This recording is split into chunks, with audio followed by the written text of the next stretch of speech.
This is the Steve Gruber Show. Yeah, it sure is. I'm glad to have you back for this next hour of the program.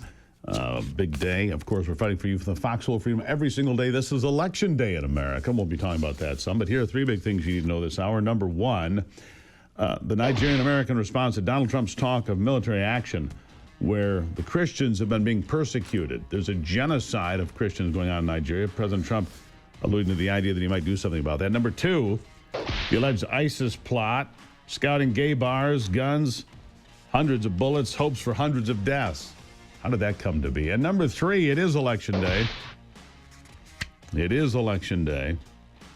Michigan voters preparing for it. They'll vote on more than 150 measures in 43 counties.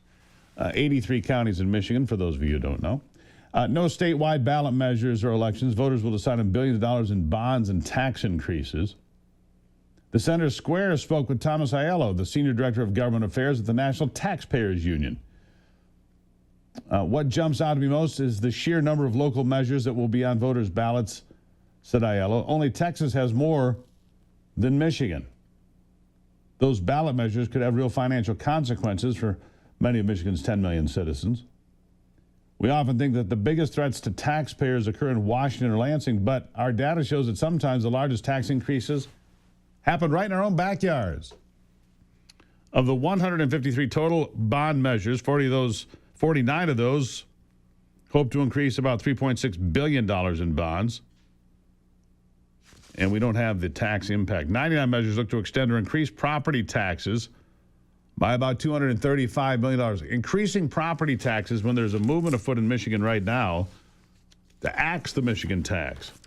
4 measures look to extend or increase property taxes without any available tax estimates. And 1 measure in Kent County looks to extend or increase lodging taxes by a couple of $100,000 for various expenses and programs.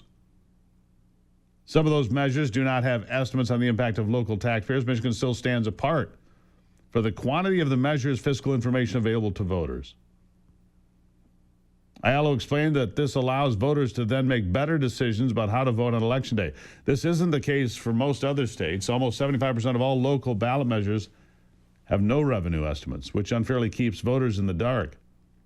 Lawmakers across the country should follow the lead of Michigan, Colorado, even California to fix these issues.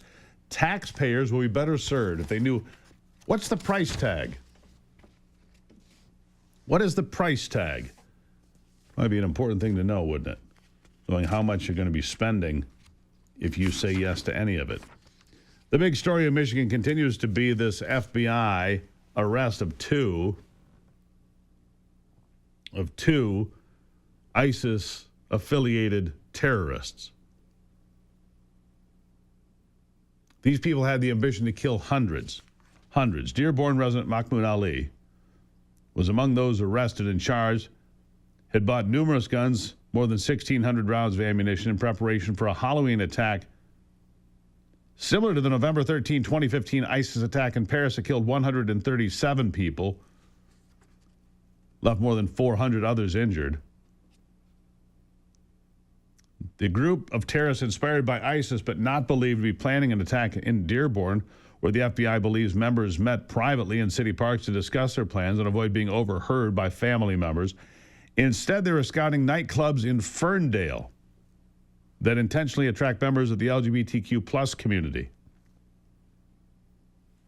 That, according to, in all of these stories, by the way, about your 43 counties that will be going to the polls today, or this in-depth story about these terrorists, come from MichiganNewsSource.com. MichiganNewsSource.com, your go-to for headlines that impact you here in the state. MichiganNewsSource.com. The alleged group of terrorists inspired by ISIS but were not believed to be planning an attack in Dearborn, like I said. That, according to the FBI special agent in charge, Nicholas Check, statements made in the criminal complaint posted online. The FBI had been tracking the communications of the group of alleged terrorists since apparently July. Since July, they had gotten on board with this. The criminal complaint cites the participation of an unidentified juvenile who was deeply involved in the plot, identified in the complaint as person 1. Ali is prominent in Check's accounts, as are unnamed co-conspirators who were helping plan the attack.